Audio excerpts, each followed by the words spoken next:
ಎಲ್ಲ ಮಕ್ಕಳಿಗೂ ಕೂಡ ಆ ಲಸಿಕೆಯನ್ನು ಮಾಡ್ತಾ ಇದ್ದೀವಿ. ಇವತ್ತು ಈ ದೇಶದಲ್ಲಿ ನಡೀತಾ ಇದೆ. ಕರ್ನಾಟಕದಲ್ಲಿ ಇಲ್ಲಿರೋದ್ರಿಂದ ಹೊಸಪೇಟೆ ಕಮಲಾಪುರ ಉಳ್ಕೊಂಡಿದ್ದೆ.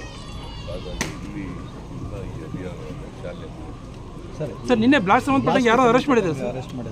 ನಿನ್ನೆ ಬ್ಲಾಸ್ಟ್ ಸಂಬಂಧಪಟ್ಟಂಗೆ ಯಾರು ಅರೆಸ್ಟ್ ಮಾಡಿದ್ದಾರೆ? ನನಗೆ ನಿನ್ನೆವರೆಗೆ ಅರೆಸ್ಟ್ ಮಾಡಿರಲಿಲ್ಲ. ಈಗ ಏನು ಮಾಡಿದ್ದಾರೆ ಅಂತ ಪೊಲೀಸ್ನವ್ರಿಗೆ ಇನ್ನೂ ಮಾತಾಡಿಲ್ಲ, ನನಗೇನು ಹೇಳಿಲ್ಲ ಅವರು. ಇನ್ನೇ ಎರಡು ಮೂರು ದಿನಗಳಲ್ಲಿ ಅರೆಸ್ಟ್ ಮಾಡ್ತೀವಿ ಅಂತ ಹೇಳಿದ್ರು. ಯಾಕಂದರೆ ಸುಳ್ಳು ಸೊ ಯಾರು ಅಂತ ಅರೆಸ್ಟ್ ಮಾಡ್ತೀವಿ ಅಂತ ಹೇಳಿ ನಾನು ಪೊಲೀಸ್ನವ್ರು. ಸರ್ ಬೆಂಗಳೂರಲ್ಲಿ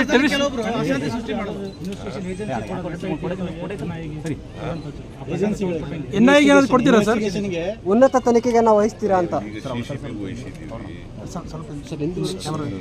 ನಾವು CCB ಅವರು ಸಮರ್ಥವಾಗಿ ಮಾಡ್ತಾರೆ ಅಂದ್ಕೊಂಡಿದ್ದೀವಿ.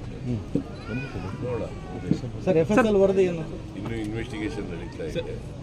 ಇನ್ವೆಸ್ಟಿಗೇಷನ್ ನಲ್ಲಿ ಏನು ಬರ್ತದೆ ಅಂತ ಅದ್ರ ಮೇಲೆ ವಿಲ್ ಟೇಕ್ ಆಕ್ಷನ್.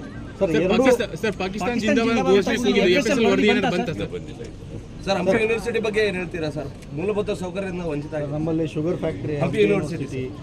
ಹಂಪಿ ಯೂನಿವರ್ಸಿಟಿಗೆ ಮೂಲಭೂತ ಸೌಕರ್ಯಗಳು ವಂಚಿತರಾಗಬೇಕಾದ್ರೆ ಯಾರು ಕಾರಣ? ಅಲ್ಲ ಸರ್, ಹೇಳಯ್ಯ, ನನ್ನ ಪ್ರಶ್ನೆಗೆ ಉತ್ತರ ಹೇಳಲ್ಲ ನೀನು. ನಿನ್ನ ಪ್ರಶ್ನೆಗೆ ನಾವು ಉತ್ತರ ಹೇಳ್ತಾ ಕೂತ್ಕೊಳ್ಳ.